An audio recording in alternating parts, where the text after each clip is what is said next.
अब Jayraj spark today news deputy mayor Chirag બારોટે યજ્ઞેશ શાસ્ત્રી સામે વડોદરાની સિવિલ કોર્ટમાં માનહાનિનો દાવો દાખલ કર્યો છે। વડોદરા શહેરમાં કેટલાક દિવસ પૂર્વે યજ્ઞેશ શાસ્ત્રી નામના ઈસમે શહેરના ડેપ્યુટી મેયર ચિરાગ બારોટ સામે ભૃગેશ પટેલ સામે પેટ્રોલ પંપ લખાવી લેવા સહિતના આક્ષેપ લગાવ્યા હતા, જેને પગલે રાજકીય મોરચો હડકંપ મચી જવા પામ્યો હતો। ડેપ્યુટી મેયર ચિરાગભાઈ બારોટ અને ભૃગેશ પટેલ દ્વારા પાયાવિહોણા આક્ષેપ કરવામાં આવ્યા હોય યજ્ઞેશ શાસ્ત્રી સામે એડવોકેટ મિનલ ગોહિલ મારફતે શહેરની સિવિલ કોર્ટમાં નામદાર કોર્ટ સમક્ષ બે અલગ અલગ માનહાનિના દાવા દાખલ કરવામાં આવ્યા છે, જેમાં ડેપ્યુટી મેયર ચિરાગ બારોટે 10 કરોડ અને ભૃગેશ પટેલે 5 કરોડ રૂપિયાના માનહાનિના દાવા દાખલ કર્યો છે। ત્યારે તે જ વાતચીત દરમિયાન ડેપ્યુટી મેયર ચિરાગ બારોટના એડવોકેટ મિનલ ગોહિલે આ વાતચીત દરમિયાન વધુ માહિતી આપી છે। એટલે ડેપ્યુટી મેયર ચિરાગ બારોટ સામે જે આક્ષેપો કર્યા છે એને કંઈ એ બાબતે શું કહેશો આપ તમે?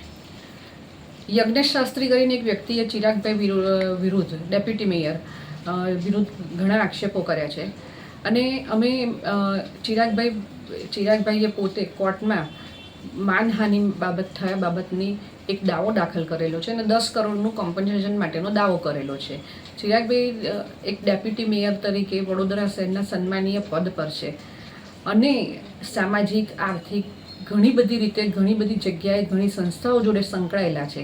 એવી વ્યક્તિની વિરુદ્ધ તમારે જ્યારે કોઈ આક્ષેપ કરતા હોય તો તમારે પુરાવા સાથે કરવા જોઈએ, પણ આ યજ્ઞેશ શાસ્ત્રી જે મીડિયા સમક્ષ ને બધી જ જગ્યાએ એવું બતાવે છે કે પેટ્રોલ પંપના જે ભાગીદારી લેખ છે બતાવે છે અને આક્ષેપો કરે છે, પણ એ ભાગીદારી લેખ જે બતાવે છે એને એ ભાગીદારી લેખનો સમજૂતી કરાર રદ થઈ ગયો છે અને એને ઘણા મહિનાઓ થઈ ગયા છે, છતાં પણ એ રદ થયાનું વાત કશે કરતા નથી અને કશે એ શો નથી કરતા અને ફક્ત ખોટા આક્ષેપો કરીને કરે છે। એટલે ચિરાગભાઈ ડેપ્યુટી મેયરે એમની વિરુદ્ધ માનહાનિનો કેસ સિવિલ રાહે પણ દાખલ કરેલો છે અને એવી જ રીતે એક પોલીસ સ્ટેશનમાં અરજી પણ આપી છે કે ડિફોર્મેશન બાબતની એક એપ્લિકેશન પણ કરેલી છે, જે હાલમાં પેન્ડિંગ છે બંને।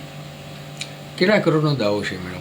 ચિરાગભાઈ બારોટે ડેપ્યુટી મેયરે જે દાવો કર્યો છે એ 10 કરોડ રૂપિયાનો દાવો કરેલો છે અને ભૃગેશભાઈ કરીને જેમનું નામ પણ આમાં સંડોવાયેલું યજ્ઞેશ શાસ્ત્રીના કહેવા મુજબ છે, એમને આ યજ્ઞેશ શાસ્ત્રી વિરુદ્ધમાં 5 કરોડનો દાવો કરેલો છે।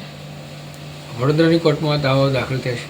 હા, આ બંને વડોદરાની સિવિલ કોર્ટમાં દાખલ કરેલો છે અને હાલમાં પેન્ડિંગ મેટર છે।